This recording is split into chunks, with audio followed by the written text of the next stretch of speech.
Alright guys, so what is happening at Columbia University right now is absolutely insane. So for a while, there have been protests that have been taking place on and around campus, but it seems like they've significantly escalated over the last couple of days.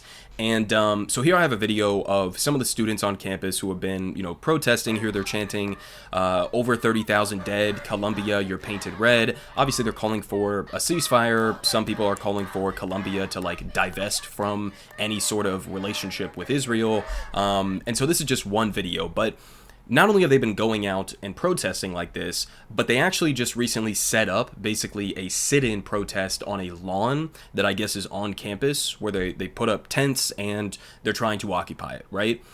And the response from the university from the beginning has just been full-blown draconian crackdown mode. Okay, we are going to smear these protesters as being a threat to the safety of other students. We're going to smear them as being anti-Semitic, and we are going to sic the NYPD on them to go and arrest them, and then also suspend some of them from the university for daring to use their First Amendment right to go and protest an ongoing genocide in Gaza. So we also had Cornel West here that showed up to the protest. This was a pretty good video here where he's asked about using his platform and using it for peace, and here was his response. That hard. It breaks my heart. I hear you. And you have clout.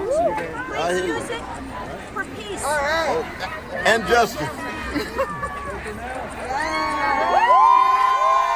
So he ended up going and speaking to a crowd of people at this protest. Shout out to Cornel West. You would absolutely never see somebody like Joe Biden or RFK or Donald Trump doing anything like this. So again, shout out to Cornel West for going and standing with the people on this one.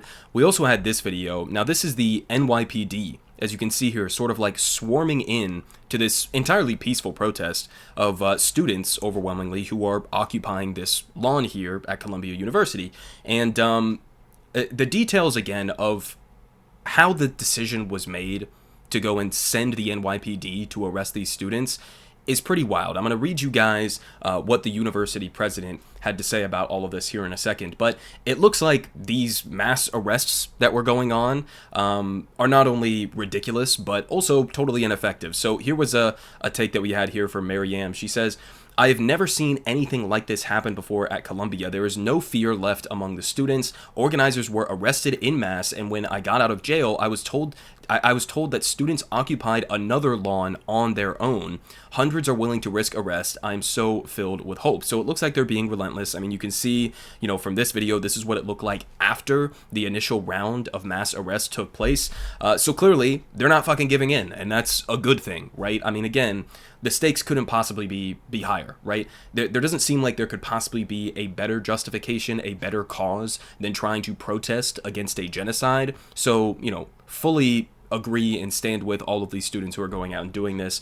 And, the university's response has just been totally absurd from the beginning. Now, this is a quote that I want you guys to keep in mind as we continue on with the rest of the information that I'm going to tell you guys here, because this is the Columbia president, okay, back in 2023.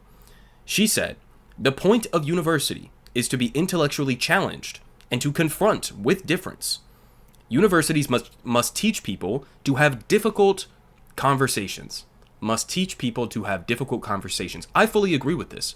This is what college or university is supposed to be about. It's supposed to be exposed to a whole wide array of different beliefs and ideologies and perspectives and information. That is what college is supposed to be about. It seems like, though, that this university president, and many others around the country, by the way, seem to have an Israel exception for that. Okay, so here are some details on the mass arrest that took place from The Guardian.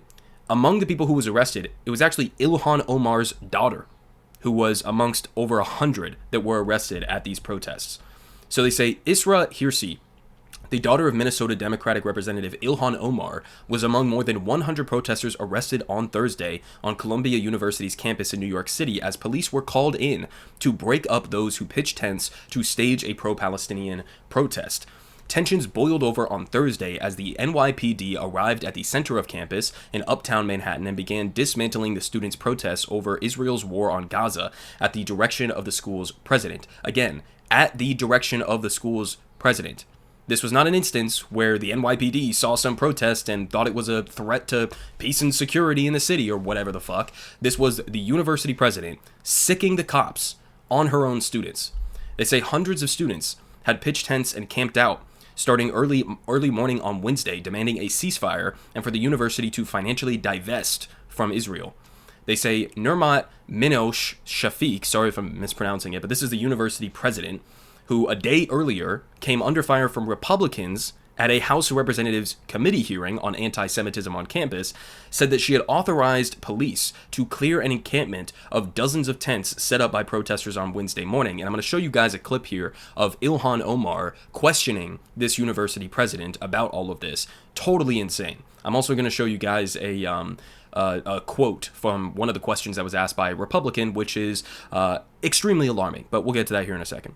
So here was her quote, the president. Out of an abundance of caution for the safety of Columbia's campus, I authorized the NYPD to begin clearing out the encampment. Okay, so what exactly was the safety concern? This was an entirely peaceful protest. There was no safety concern.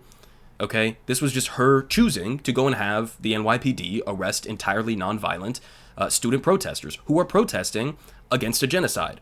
They say Eric Adams, the New York City's mayor, said police made more than 108 arrests without violence or injuries, and police said that the arrests were related to trespassing. Trespassing your own students on campus.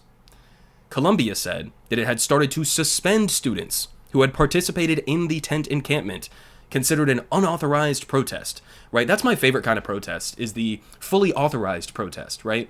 That's the spirit of what a protest is supposed to be. You get permission from the cops, you get permission from the government, you get permission from the school, and then whatever they say is acceptable, then you fill yourself within that parameter, okay? I mean, it's just totally ridiculous, guys. So, suspending students for protesting a genocide. Now, following up on the NYPD thing, when asked to characterize the protests, Chief John Schell said that, quote, the clear and present danger was identified by Columbia, not the NYPD. The NYPD reported no violence or injuries associated with the encampment that they set up. It's being called the Gaza Solidarity Encampment. To put this in perspective, the students were arrested, were peaceful, offered no resistance whatsoever, and were saying that they wanted to stay and said what they wanted to say in a peaceful manner. Guys, when the fucking NYPD is saying there was no clear and present danger, the protesters were entirely peaceful, then you know that you fucked up. The NYPD has pointed out here, you know, for them to say that these were basically meaningless arrests. Okay, let's be real about it. That's like their whole thing. Okay, they love beating the shit out of protesters. They love accusing protesters of being radical, violent communists who need to be thrown in jail. That's their favorite thing to do. And even they are admitting, yeah, this was basically just the university president wanted to round these people up and have them arrested, even though everything was entirely peaceful. There was no danger to the rest of the students. There was no safety threat. And so it was entirely on her shoulders. Now, we had AOC following up on this, asking, what is going on here? How does a student with no disciplinary record suddenly get to suspension less than 24 hours after a non-violent protest? What merits asymmetric crackdowns on Palestinian human rights protests? And yet, there is no justification. It's just they have an Israel exception. When it comes to Israel, if you got anything mean or critical to say, then you're violent, you're anti-Semitic, and you need to be arrested, apparently. Now, let's go ahead and watch this short bit of this Ilhan Omar questioning of that university president from Columbia. This basically summarizes everything that's going on. So let's watch this real quick. I wanted to get a clarification earlier. One of my colleagues asked you, have you seen anti-Muslim protests on campus? I have seen, we have had pro-Israeli demonstrations on campus. No. But just not a protest that was not, against Muslims. No, I have you not seen one against Arabs? No, I have not. Have you seen one against Palestinians? No, I have not. Have you seen one against Jewish people? Have you seen a protest saying we are against Jewish people? No, I have seen. Okay, thank you for that clarification. There has been a rise in targeting. Okay, so I mean, again, that kind of summarizes this massive McCarthyite, Red Scare witch hunt that we've seen with Congress bringing in all of these different university presidents from Columbia and I think UPenn was another one, Harvard. they bring in all of these presidents because they're like, look at all of these violent, anti-Semitic, Jew-hating, protests that are taking place on college campuses. And there's no evidence for that. I'm sorry, there's no evidence for that whatsoever. Is anti-Semitism a real thing? Absolutely. It almost always, or vastly disproportionately, comes from like right-wing neo-Nazis.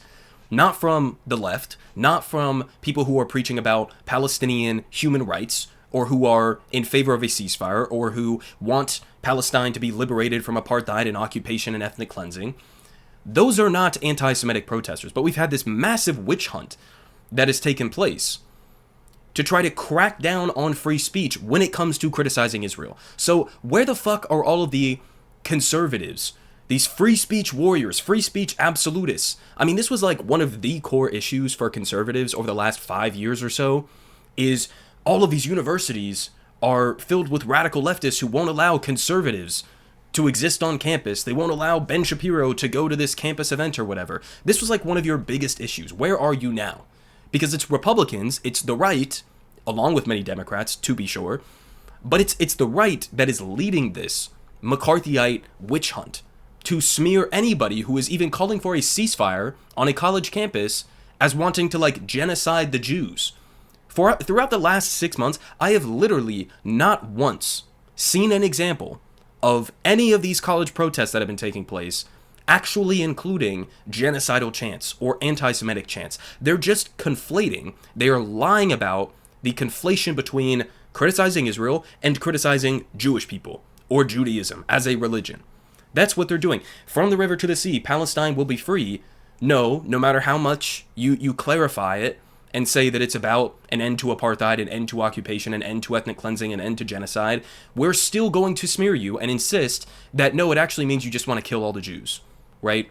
So this is what we have been seeing for months and months and months now.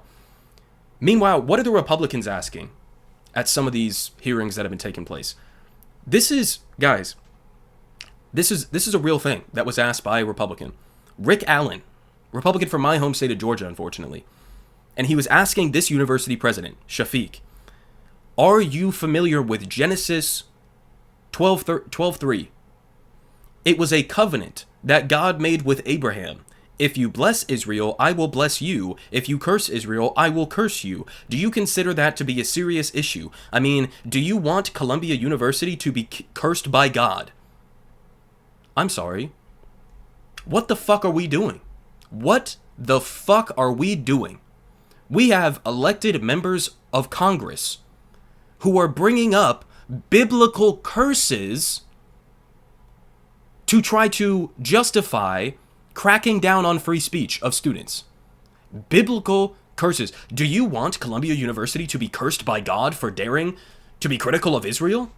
Don't you know Genesis chapter 12, verse 3? What the fuck is going on, guys? What are we doing as a country? This is where we're at.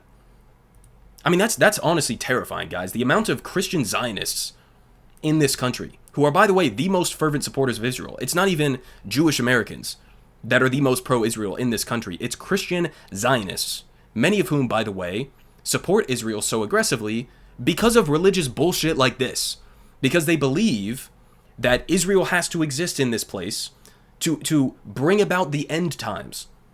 Okay, the end of the world, where Jesus is going to come back. Most of the Jews in Israel will be wiped out, by the way. Seems kind of anti-Semitic, if you ask me. But it's like biblical death cult shit that is guiding a significant amount of U.S. foreign policy decisions, and now domestic issues as well, when it comes to free speech, when it comes to what's happening on college universities. What are we doing? I mean, just as a reminder, some other things that have been happening recently. U.S. House resolution condemns the chant, from the river to the sea, Palestine will be free. So, on top of this whole McCarthyite witch hunt that we've been seeing in Congress with all of these testimonies about rabidly anti-Semitic pro-Palestine people, Congress is out here passing resolutions to condemn slogans. When has this even ever happened? Maybe it's happened at some point in history. I've never heard of this happening, that you condemn a slogan. I mean, get the fuck out of the speech rights of the American people. The U.S. government should in no circumstances ever be commenting on the speech of Americans. You should never be commenting on a slogan. Individual members of Congress, you can come out and say you don't like the slogan. You can even come out and give your personal opinion and say you think it's anti-Semitic. But to pass a resolution saying that it's anti-Semitic, which is a lie, by the way, completely untrue, I mean, it's just ridiculous, guys.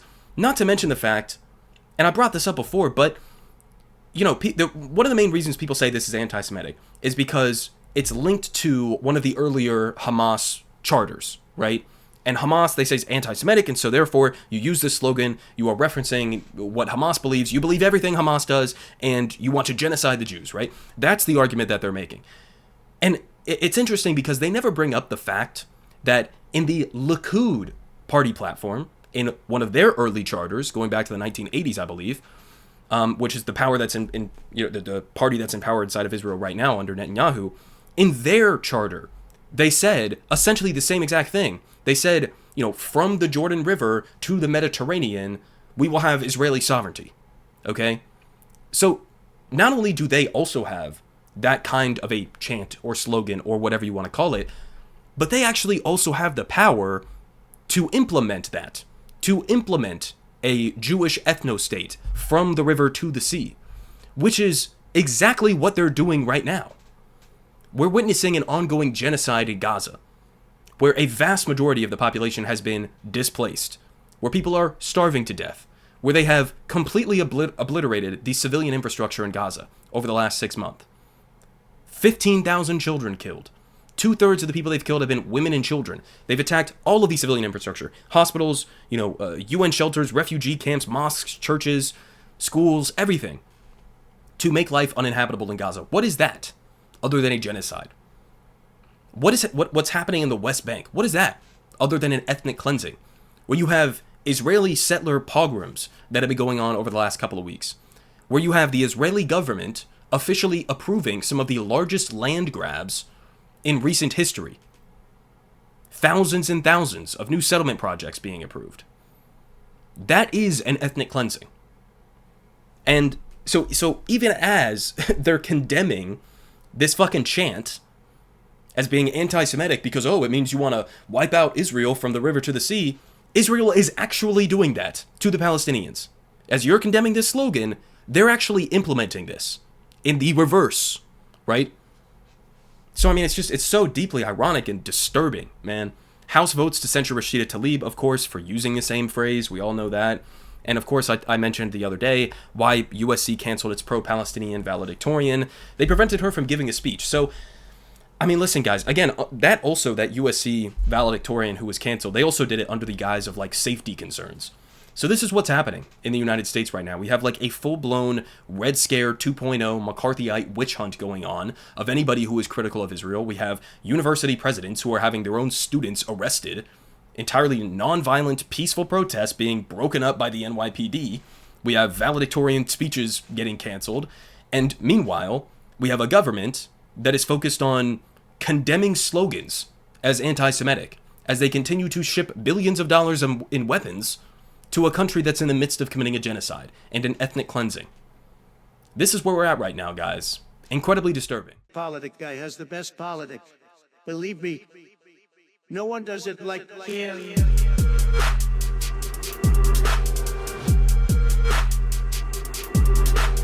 Believe me, everyone is saying